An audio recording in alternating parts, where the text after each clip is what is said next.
전체적으로 신앙 고백하시겠습니다.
그 외아들 우리 주 예수 그리스도를 믿사오니 이는 성령으로 잉태하사 동정녀 마리아에게 나시고 본디오 빌라에게 고난을 받으사 십자가에 못 박혀 죽으시고 장사된 지 4일 만에 죽은 자 가운데서 다시 살아나시며 하늘에 오르사 전능하신 하나님 우편에 앉아 계시다가 저리로서 산자와 죽은 자를 심판하러 오시리라.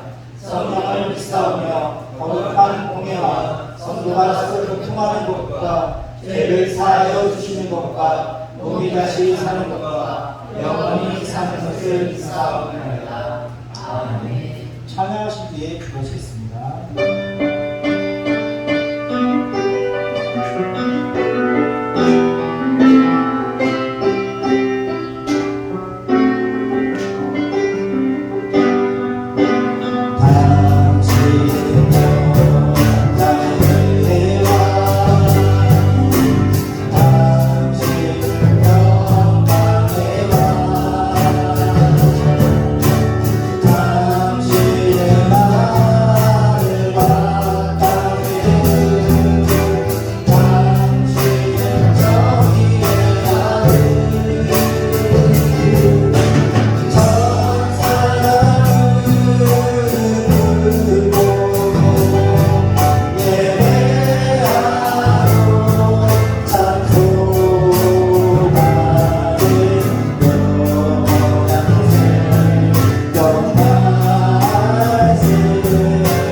찬양할 기회를 주시고 주님의 찬양을 공간을 주신 주님의 은혜 또한 감사드립니다.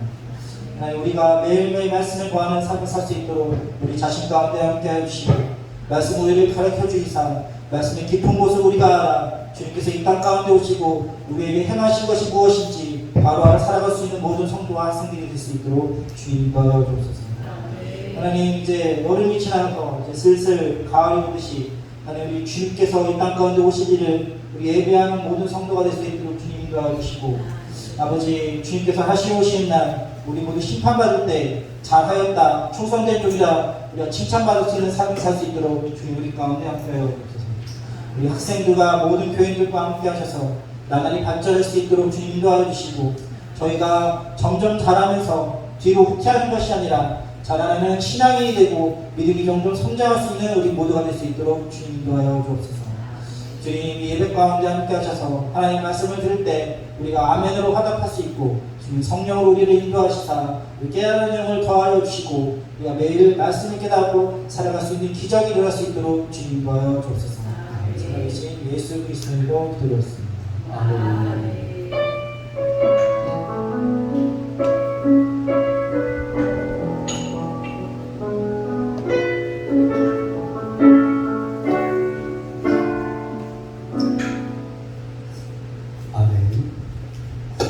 하나님의 말씀은 로마서 10장 1절로 10절 말씀입니다. 로마서 10장 1절로 10절 말씀 함께 교독을 하도록 하겠습니다. 제가 먼저 여러분을 읽겠습니다. 형제들아, 내 마음에 원하는 바와 하나님께 구하는 바는 이스라엘을 위함이니 곧 그들로 구원을 받게 함이라.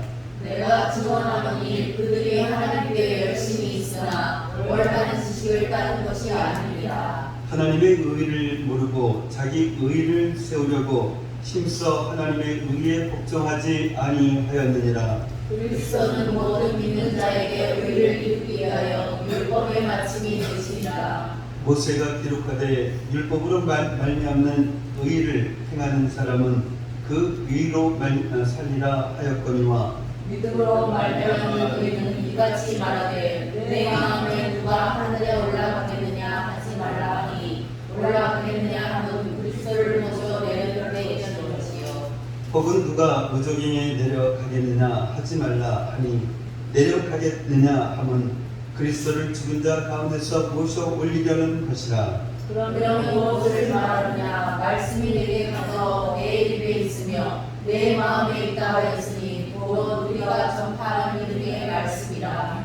네가 만일 내 입으로 예수를 주로 시인하며 또 하나님께서 그를 죽은 자 가운데서 살리신 것을 내 마음에 믿으면 구원을 받으리라. 사람이 마음으로 믿어 의에 이르고 입으로 시인하여 구원에 이르느니라. 아멘. 아멘. 오늘 말씀의 제목은 어떻게 구원을 받습니까? 어떻게 구원을 받습니까? 어느 교회에서 있었던 일입니다. 목사님이 예배를 마치고 나오는데 한 여자 성도님께서 목사님께 다가와 조심스럽게 묻습니다. 목사님, 오늘 말씀을 듣고 많은 은혜를 받았습니다. 그런데 목사님께 한 가지 물어보고 싶은 것이 있습니다. 어떻게 구원을 받습니까? 목사님은 이 성도님의 질문을 듣고 속으로 놀랐다라고 합니다. 그렇게 교회 다니고 또한 말씀을 들었으면서도 아직까지 어떻게 구원을 받는지에 대해서 모르고 있다는 이 사실에 대해서 말입니다. 저는 이 목사님의 이야기를 읽으면서 오늘날 예수님을 믿노라 하는 성도들 가운데서도 이런 분들이 적잖게 있을지도 모른다라는 생각이 들었습니다. 마침 성경 본문도 이 부분에 대해서 말씀하고 있어서 오늘은 사람이 어떻게 구원받는지에 대해서 말씀을 전하려고 합니다. 그래서 설교 제목도 어떻게 구원을 받습니까? 이것을 했습니다. 교회에 나오신 지 얼마 되지 않은 분들이야 그렇다고 하지만 몇 달, 심지어는 몇 년 동안 교회에 나오면서도 아직도 어떻게 구원을 받는지 모르는 그런 분이 있다라고 하면 오늘 이 말씀에 귀를 기울이면 참 좋겠습니다. 교회에 오래 다녔지만 구원이 무엇인지, 또한 왜 예수님을 믿어야 구원받는지, 예수님을 믿는 것이 무엇인지, 어떻게 구원을 받을 수 있는지 모르시는 분들도 있습니다. 알기는 알아도 분명하게 알지 못할 수도 있습니다. 오늘 본문 1절에서 바울 사도는 이스라엘 민족을 향한 간절한 마음을 고백하고 있습니다. 자신의 그 동족을 향한 바울의 이러한 마음은 로마서 9장에서 살펴보았습니다.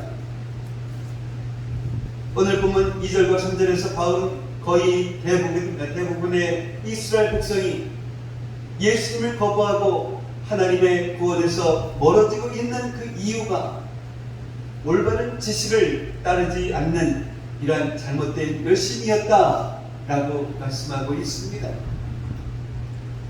올바른 지식을 따르지 않았다라고 하는 것은 이스라엘 백성들이 하나님께서 주신 이 율법의 목적을 오해하고 있었으며 그 결과 율법을 지킴으로 의로워질 수 있다라고 생각한 것이었습니다. 하나님께서 이 율법을 주신 목적은 율법 앞에서 자신이 죄인임을 깨닫고 하나님께서 보내주실 메시아, 즉 예수 그리스도를 믿음으로 구원받는 하나님의 그 약속을 기다리면서 그 믿음으로 살라는 것이었습니다. 그러나 지난주에 나누었던 것처럼 이스라엘 백성은 이 율법을 지킴으로 의로워질 수 있다라고 생각을 했습니다. 그래서 이 율법을 지키는 일에 열심을 냈습니다. 그리고 이렇게 내가 열심으로 율법을 지켰으니 자신들은 의인이고 그러니 당연히 구원받아야 한다라고 생각을 했습니다. 이렇게 율법을 잘못 이해한 그런 이스라엘 백성들이 자신들이 지금까지 했던 이 행위로는 구원을 받을 수가 없다. 또한 오직 예수님을 믿음으로 구원받는다라고 하는 이 복음을 들으면서 어떠한 생각이 들었을까요? 정말 이 말도 안 된다라는 그런 생각이 들었을 것입니다. 그래서 예수님을 부인하고 복음을 대적했던 것입니다. 그 결과 이스라엘 백성은 구원의 길에서 벗어나고 말았습니다. 그렇다고 이 율법, 그 율법에 어떤 문제가 있는 것은 결코 아닙니다. 오늘 보면 5절 말씀을 보면 율법은 하나님의 뜻입니다. 율법은 아주 완전합니다. 그래서 바울은 레위기 18장 5절 말씀을 인용하면서 사람이 하나님의 율법을 완전하게 지키면 그것을 통해서 구원을 받는다라는 것을 말씀하고 있습니다. 이것이 율법으로 말미암는 의인 것입니다. 그런데 문제는 죄인인 이 사람은 율법을 완전히 지킬 수 없다라는 것입니다. 평생 동안 모든 율법을 다 지키다가도 한 가지만 어겨도 이 율법을 어긴 자가 되니 이 세상에 율법으로 구원받을 사람이 어디에 있겠습니까? 그것도 행위로만이 아니라 이 마음으로부터 지켜야 하니 말입니다. 그래서 이 세상에 율법으로 의롭다 함을 얻을 사람, 다시 말하면 율법으로 구원받을 사람은 한 사람도 없다는 것입니다. 그러면서 바울은 6절과 7절에서 율법으로 말미암는 의가 아닌 믿음으로 말미암는 그러한 의에 대해서 말씀합니다. 오늘 말씀을 보면 의라는 말씀이 자주 나옵니다. 여기에서 말씀하고 있는 이 의는 하나님의 속성 가운데 하나인 하나님의 의로우심을 말하는 것이 아닙니다. 하나님께서 의롭다라고 인정하시는 의인 것입니다. 그런데 이스라엘 백성은 율법을 지킴으로 하나님께서 인정하시는 그런 의에 이룰 수 있다라고 생각을 했습니다. 그러나 성경이 말씀하고 있는 이 의는 사람의 노력이나 행위로는 얻을 수가 있는 그런 의가 아니라 예수님을 믿음으로 얻게 되는 그런 의인 것입니다. 오늘 보면 4절 말씀처럼 율법을 완성하신 그런 예수님을 믿음으로 예수님께서 완성하신 의가 나의 의가 되는 것입니다. 그래서 하나님은 예수님을 믿는 자들을 의롭다라고 인정해 주시는 것입니다. 그리고 하나님께 의롭다함을 받은 사람만이 이 구원을 받습니다. 이것이 로마서 말씀을 통해 나누었던 그런 친의입니다. 오늘 보면 6절과 7절 말씀을 보면 의롭게 되기 위해서는 구원을 받기 위해서는 예수님을 믿어야 하는데 예수님이 지금 어디에 계십니까? 하늘에 계시죠. 하나님 보좌 우편에 앉아 계시죠. 그렇다고 예수님을 만나기 위해서 하늘로 올라가야 합니까? 하늘로 올라가는 그런 수고를 할 필요가 없습니다. 왜냐하면 예수님께서 우리를 구원하시기 위해서 직접 이 세상에 오셨기 때문입니다. 마찬가지로 예수님을 만나기 위해 무적행에 내려갈 필요가 없다는 것입니다. 왜냐하면 예수님께서는 죽으셨지만 부활하셨기 때문입니다. 이 무적행이란 죽은 자들의 그 세계를 말합니다. 사람들은 예수님을 믿기 위해서 하늘로 올라갈 그런 필요도 없고 무정의에 내려갈 필요도 없습니다. 그럴 수도 없거니와 그런 노력과 수고가 필요 없다라는 것입니다. 우리를 구원하시기 위해서 예수님께서 이 세상에 오셨습니다. 그리고 우리를 구원하시기 위해서 예수님께서 부활하셨습니다. 우리가 구원받기 위해 필요한 이 모든 것을 예수님께서 이미 다 해놓으셨기 때문입니다. 우리를 구원하는 이 말씀은, 우리를 구원하는 이 복음은 이 정말 멀리 있는 것이 아닙니다. 바로 우리 가까이에 있습니다. 8절 말씀이 바로 그 말씀입니다.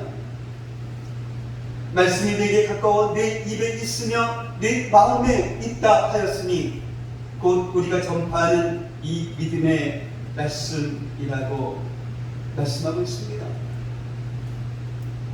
오늘 여러분은 이 구원의 말씀을 듣고 있습니다.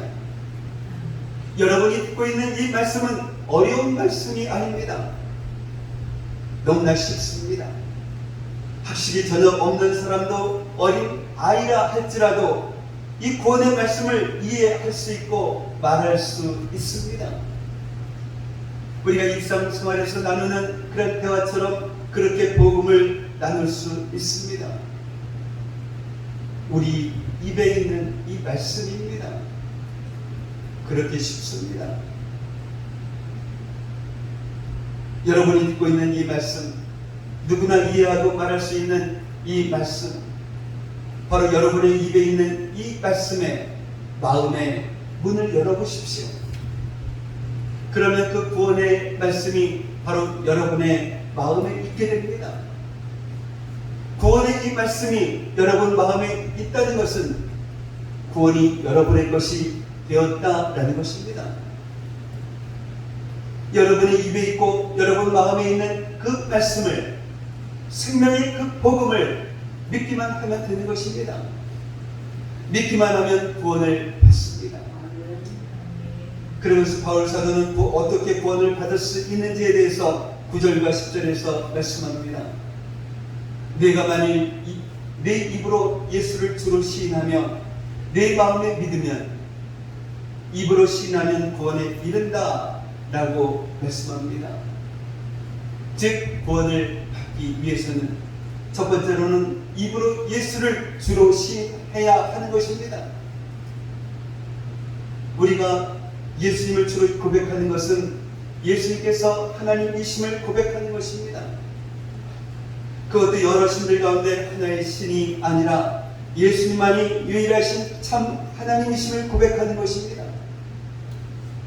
또한 로마인들이 황제를 주로 부르며 절대 순종과 절대 충성을 맹세했던 것처럼 황제를 위해서라면 생명까지도 아낌없이 바쳤던 것처럼 우리도 예수님께 절대 순종 또한 순종을 맹세하는 것입니다. 예수님을 위해서라면 생명까지도 아낌없이 드리겠다라는 것입니다. 왜냐하면 오직 예수님만이 생명의 주인이시기 때문입니다. 영원한 그 생명이 바로 예수님께 있기 때문입니다. 예수님을 주로 시인하는 것에는 바로 이와 같은 의미가 있습니다.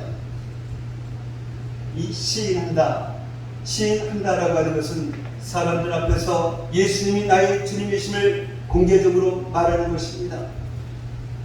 사랑하는 성도 여러분, 이제 날마다 입으로 예수님을 주로 시인하며 살아가시는 여러분들 되시기를 바랍니다. 이제 두 번째로는 예수님의 죽으심과 부활을 믿어야 합니다. 이 구원받는 이 믿음은 마음에 뿌리를 두어야 합니다.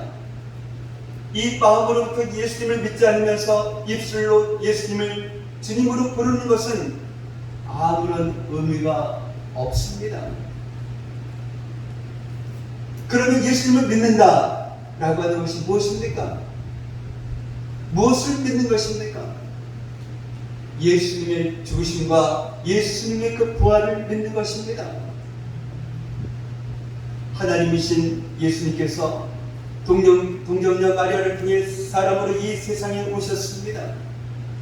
성경은 예수님께서 하나님이시며 동시에 사람임을 말씀하고 있습니다. 예수님께서 하나님이시며 동시에 사람이신 것은 바로 우리를 구원하시기 위함입니다. 우리는 죄인으로 태어나서 일평생 죄를 짓고 살아갑니다. 성경은 이 죄를 지은 자마다 사망의 심판을 받는다라고 말씀하고 있습니다. 여기에서 말씀하고 있는 이 사망의 심판은 모든 사람이 맞이하는 이 육신의 죽음만을 말하는 것이 아닙니다. 이 육신의 죽음 그 뒤에 있는 영원한 심판을 말하는 것입니다. 또한 성경은 죽음으로 모든 것이 끝나는 것이 아니라 죽음 뒤에 심판이 있다라고 말씀하고 있습니다. 히브리서 9장 27절 말씀 한번 보도록 하겠습니다. 함께 읽겠습니다. 한번 죽은 것은 사람에게 정해진 것이요 그 후에는 심판이 있으리니. 아멘. 이 심판은 죄에 대한 심판입니다. 이 세상에 살면서 죄를 지은 자는 죄의 심판, 그 심판으로 지옥에 갑니다. 그래서 우리 모두는 이 지옥에 갈 수밖에 없는 그런 자들입니다. 죄인이 아닌 사람은 한 사람도 없기 때문입니다. 이 죄의 심판을 받지 않는 방법은 이 세상에 살면서 절대로 죄를 짓지 않는 것입니다. 그러나 이것이 불가능하다라고 하는 것은 이미 우리 모두가 알고 있습니다. 이것 말고 죄의 심판을 받지 않는 방법이 또 하나 있습니다. 이 세상에 살면서 지은 모든 죄를 용서받는 것입니다. 이것을 위해서 예수님께서 이 세상에 오신 것입니다. 우리의 이 모든 죄를 짊어지시기 위해서 말입니다. 이 죄가 없는 자만이 다른 사람의 죄를 대신 짊어질 수가 있습니다. 그래서 하나님이신 예수님께서 이 세상에 오셨습니다. 그분은 죄가 없는 분이시기 때문입니다. 예수님은 하나님이시기에 온 인류의 죄를 짊어지실 수가 있습니다. 사람이 지은 죄는 사람만이 대신 짊어질 수가 있습니다.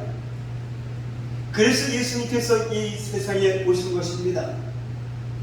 이 구약시대에는 사람이 죄를 지으면 그 죄를 양이 짊어지게 했습니다. 이 죄를 지은 사람이 자신의 죄를 용서받기 위해서 이 양 위에 손을 얹습니다. 그렇게 해서 자신의 이 죄를 이 양에게 전가시킵니다. 그리고 그 양을 잡아서 그 피를 뿌려 죄를 용서받았습니다. 이것이 구약시대의 제사입니다. 그러나 구약시대의 제사는 완전한 제사가 될 수가 없습니다. 죄를 용서받으려면 양이 아니라 사람에게 죄를 전가시켜야 하기 때문입니다. 그러나 그것은 불가능한 일입니다. 왜냐하면 죄 없는 사람이 아무도 없기 때문입니다. 이렇게 불완전한 제사임에도 불구하고 하나님께서 구약시대의 피의 제사를 드리라 라고 말씀하신 이유는 앞으로 하나님께서 보내주실 이 메시아, 그 메시아를 미리 보여주신 것입니다. 구약의 제사는 하나님께서 보내주실 구세주가 온 인류의 죄를 짊어지시고 피를 흘려 죽으심으로 인류의 죄를 용서해 주시겠다라고 하는 하나의 예표였던 것입니다. 그래서 세례 요한은 예수님을 보고 세상 죄를 지고 가는 하나님의 어린 양이라고 말했습니다. 어린 양 대신 예수님은 이 세상 죄를 지시고 십자가에서 죽으셨습니다. 온 인류의 이 죄의 값을 치르셨습니다. 그러니 이 예수님을 믿기만 하면 모든 죄를 용서받습니다. 지금까지 살면서 지었던 죄, 지금 또한 짓고 있는 죄, 그리고 앞으로 살면서 짓게 될 죄까지 말입니다. 하나님, 나는 죄인입니다. 나의 모든 죄를 용서하시기 위해 예수님께서 십자가에서 죽으신 것을 내가 믿습니다.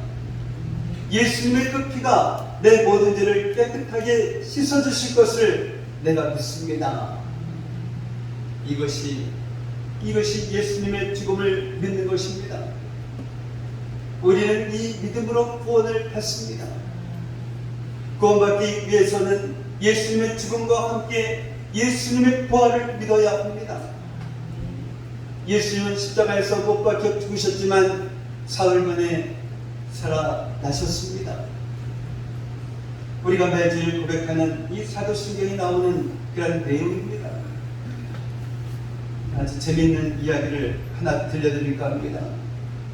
실은 재미있는 이야기가 아니라 하나님의 말씀을 이렇게도 오해할 수 있다는 것을 단적으로 보여주는 안타까운 이야기입니다.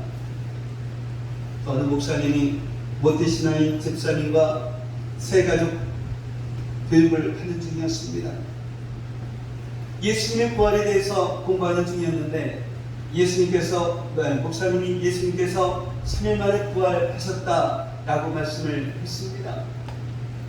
그랬더니 집사님이 목사님이 어떻게 예수님이 3일 만에 부활하셨다라고 잘못 알고 있느냐라고 펄쩍 뛰시는 것입니다. 그러면서 예수님은 3일이 아니라 사흘 만에 부활하셨다라고 말하더라는 것입니다. 근데 참 한국 말에는 어려운 데가 좀 있습니다. 이 집사님은 사흘이 3일이라고 하는 것을 모르셨던 것입니다. 한국말로 날짜를 쓸 때 하루, 이틀, 사흘, 나흘, 닷새였어요. 이렇게 쓰지 않습니까? 이 집사님은 예수님께서 사흘 만에 부활하셨다는 이 말씀을 4일, 즉 이 4일 만에 부활하신 것으로 오해하고 계셨던 것입니다.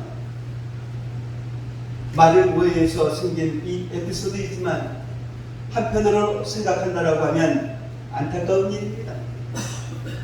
모태신앙에다가 집사님으로 오랫동안 신앙생활 하신 분이 예수님이 4일 만에 부활하신 것으로 알고 있었으니 말입니다. 성경을 조금만 신경 써서 읽었어도 또 조금만 주위에서 설교를 들었어도 바로 알 수 있는 것인데 말입니다. 그래도 다행인 것은 이 세 가지 교육을 받으면서 그것을 깨닫게 되었지만 그렇지 않았으면 하늘나라 갈 때까지 예수님이 4일 만에 부활하셨다라고 알고 있었을 것 아닙니까? 물론 그것 잘못 알고 있다고 천국에 못 가는 것은 아니지만 말입니다. 제가 이 말씀을 드리는 것은 혹시 여러분 중에도 이 집사님처럼 예수님께서 4일 만에 부활하셨다라고 알고 있는 분이 계실지도 모르기 때문입니다. 죽으신 예수님께서 부활하셨다는 것은 참으로 중요합니다. 왜냐하면 예수님의 그 부활은 예수님께서 죄의 저주를 끊었다라는 이 증거이기 때문입니다. 사람이 왜 죽습니까? 바로 죄 때문입니다. 죄로 인하여서 모든 사람은 육신의 죽음, 이 세상의 죽음을 맞이합니다. 그리고 죄로 인하여서 영원한 죽음, 지옥의 심판을 받게 됩니다. 그런데 예수님께서 십자가에서 죄의 저주를 끊으셨습니다. 죄의 저주를 끊는 순간 사망의 저주도 해결하셨던 것입니다. 이 죄가 해결되니 죽음도 해결된 것입니다. 그 증거가 부활인 것입니다. 예수님께서 이 십자가에서 죽으심으로 죽음의 세력을 잡은 자 그 마귀를 멸하시고 부활하신 것입니다. 히브리서 2장 14절 말씀 한번 보겠습니다. 읽겠습니다. 죽음을 통하여 죽음의 세력을 잡은 자 곧 마귀를 멸하시며. 아멘. 정말 이것은 예수님만의 승리가 아닙니다. 예수님을 믿는 모든 자의 승리인 것입니다. 예수님을 믿는 자는 예수님처럼 이 죽음의 세력을 이기고 부활할 것입니다. 예수님의 그 부활이 바로 나의 부활인 것입니다. 성경은 어떻게 구원을 받을 수 있는지에 대해서 분명하게 말씀하고 있습니다. 내 입으로 예수님을 주로 시인하는 것입니다. 그리고 이 마음으로 예수님의 죽음과 예수님의 부활을 믿는 것입니다. 오늘 본문 9절 말씀을 보면 입으로 시인하는 것이 먼저 나오고 마음으로 믿는 것이 나중에 나오지만 이 둘은 동시에 일어나는 그런 믿음의 역사입니다. 굳이 순서를 따르자면 입의 시인보다는 마음이 먼저일 것입니다. 그래서 10절에서 마음으로 믿어 의에 이르고 입으로 시인하여 구원에 이른다 라고 말씀하고 있는 것입니다.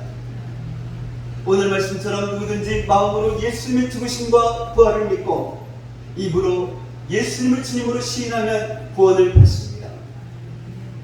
너무 쉽습니까? 맞습니다. 너무 쉽습니다.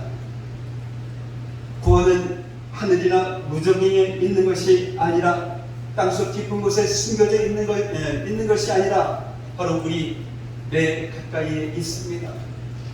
우리 입에 있고 우리 마음에 있습니다. 입으로 예수님을 주로 시인하고 마음으로 예수님의 죽으심과 부활을 믿으면 구원받습니다. 사랑하는 성도 여러분, 오늘 들으신 이 말씀을 마음으로 믿으시기 바랍니다. 예수님의 죽으심과 부활을 믿으시기 바랍니다. 그리고 이 입으로 시인하십시오. 예수님은 나의 주인이십니다. 그러면 구원을 받습니다. 정말 이 낮음으로 미루지 마십시오. 앞으로 기도하실 때마다 이렇게 기도하십시오. 하나님, 나는 죄인입니다. 내 죄를 용서하시기 위해서 예수님께서 죽으신 것을 제가 믿습니다. 나의 죄를 용서해 주세요. 그리고 예수님의 그 부활이 나의 부활인 것을 믿습니다.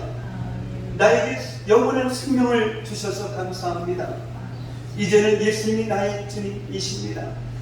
이 세상 끝날까지 예수님만 따르겠습니다. 이 기도가 너무 깁니까? 그러면 믿는 마음으로 이렇게 기도하십시오. 예수님은 나의 주님이십니다. 나는 예수님의 그 죽음과 부활을 믿습니다. 나를 구원해 주세요. 라고 기도하시면 됩니다.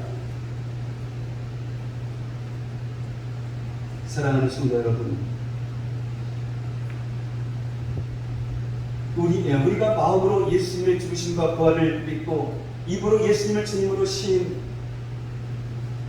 시인한 바로 그날, 바로 그 시간이 우리는 구원받은 그 시간입니다.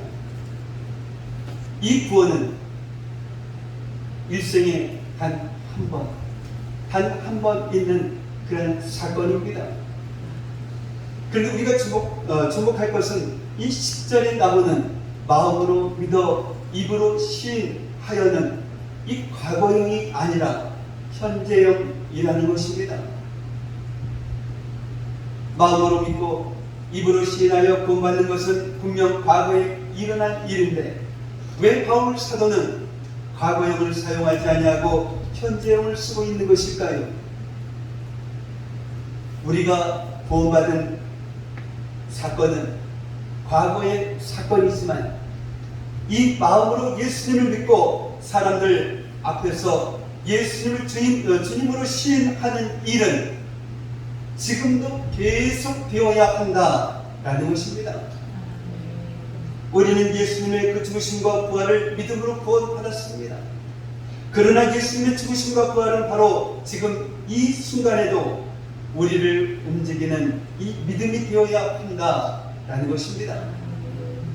우리는 이 과거의 믿음으로 사는 자들이 아니라 바로 현재의 그 믿음으로 사는 자들입니다. 지난날에 믿었던 예수님의 죽으심과 부활로 오늘을 승리할 수는 없습니다. 우리는 지금 이 순간에도 나를 위해 죽으시고 나를 위해 부활하신 예수님을 믿습니다. 이 믿음으로 오늘을 승리하는 것입니다. 이 믿음으로 예수님을 따라가는 것입니다. 우리는 예수님을 주님으로 시인함으로 구원받았습니다. 그러나 우리는 날마다 사람들 앞에서 모든 상황 속에서 예수님이 나의 주님이심을 시인해야 합니다. 예수님을 믿지 않는 사람들 앞에서도 예수님이 나의 주님이심을 시인해야 합니다. 이 사람들 앞에서 부끄러워서 식사기도 하지 않고 식사하는 성도가 있다라는 말도 들은 적이 있습니다. 물론 그런 것 가지고 그 사람의 믿음을 판단할 수는 없습니다. 또 사람들 많은 곳에서 큰 소리로 식사기도 한다고 믿음이 좋은 사람이다 라고 말할 수도 없습니다. 내가 예수님을 믿는 그런 사람이라는 그 사실이 부끄러워서 또는 그것을 숨기려고 눈 감고 두 손 모으고 식사기도 하지 못하는 그런 믿음이라면 이건 문제가 있는 것 아니겠습니까? 그런 사람이 과연 재물 앞에, 명예 앞에, 세상 즐거움 앞에 예수님이 나의 주님이라고 시인하며 그 모든 것을 물리칠 수가 있겠습니까? 우리는 예수님을 나의 주님으로 시인하는 그런 삶을 살아야 합니다. 그것은 단순히 입으로만 시인하는 것이 아닙니다. 예수님을 주로 시인하는 것은 과거의 사건이 아니라 현재의 사건입니다.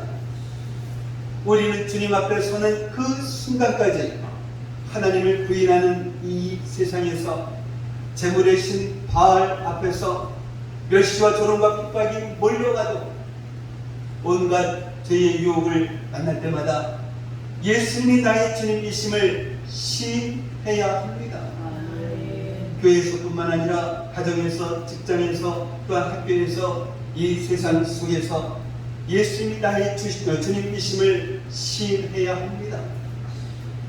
사랑하는 성도 여러분, 지금 우리들이 예수님을 믿는 그 믿음으로 살고 있는지 아니면 예수님을 시인하며 살고 있는지 꼭 확인해 보아야 합니다.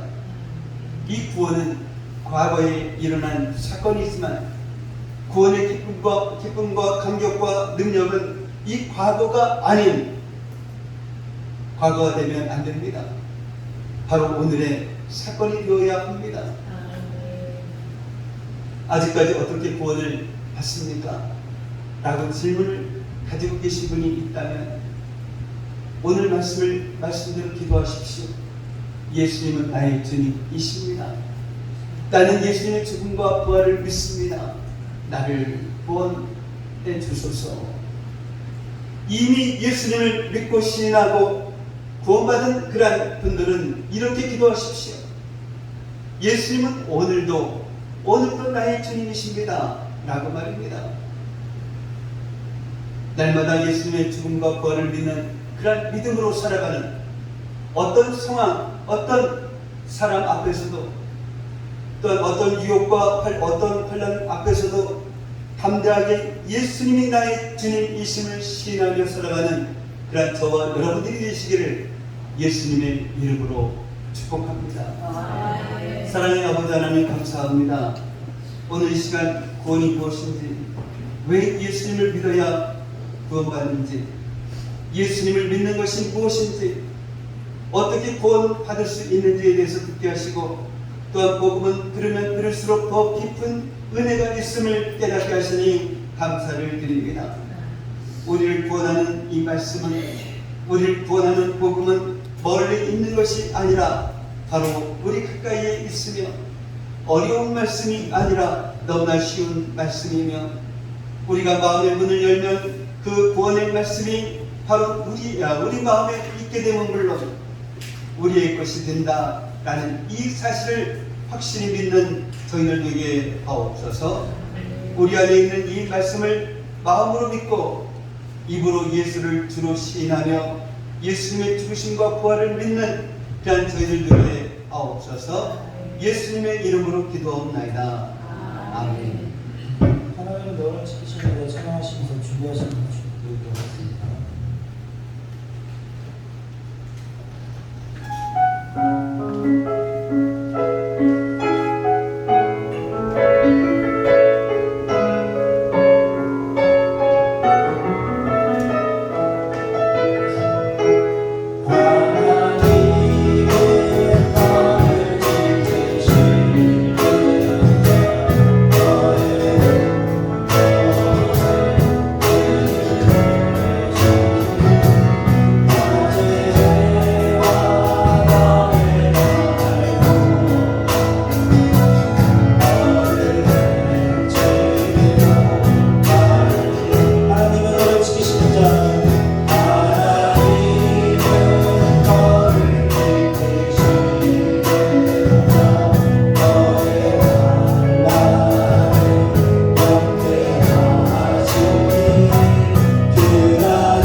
사랑의 아버지 하나님 감사합니다. 날마다 주님의 은혜 가운데 살게 하시고, 또한 오늘도 주님 앞에 나오면서 주님께서 지켜주신 그 은혜, 주님께서 주신 그 은혜 감사하여서 이 시간 주님 앞에 예물을 올려드렸습니다. 하나님의 것입니다 하면서 시대에 드렸습니다. 또한 주님께서 이 세상 끝까지 복음을 전하라 명령하셔서 이제 직접 몸은 가지 못하지만 선교 예물 주님 앞에 올려드렸습니다. 또한 날마다 주신 그 은혜 감사하여서 감사 예물도 드렸습니다. 복된 주일 맞이하여서 주일 예물도 주님 앞에 올려드렸습니다. 이처럼 올려드린 손길 기억하시고 복의 복을 허락하여 주셔서 이 세상 살아가기에 조금도 부족함 없는 그러한 저희 성도들 되게 하시고, 우리 집에 어려운 사람들 만났을 때에 그냥 지나치는 것이 아니라 저들의 손을 잡아주며 나눠주기에도 조금도 부족함이 없는 그러한 삶을 살아가는 저희 성도들 되게 하옵소서.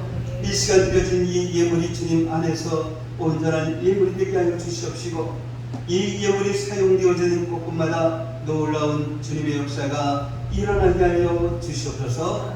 감사하며 축복하며 예수님의 이름으로 기도하옵나이다. 아멘. 오늘 함께 예배드리신 여러분을 예수님의 이름으로 환영하고 축복을 합니다. 이제 다음 주 대별 기도는 이영희 권사님 준비하시기 바랍니다. 넘어가겠습니다. 예배 시간이었습니다. 다른 광고 없으시면 다 같이 일어나셔서 찬송가 620장 부르심의 축도로서 예배를 마치도록 하겠습니다.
이제는 우리 주 예수 그리스도의 은혜와 하나님 아버지의 무한하신 사랑하심과 내주하시는 성령님의 감화감동 충만 교통하심이 오늘 이 시간 어떻게 구원받습니까?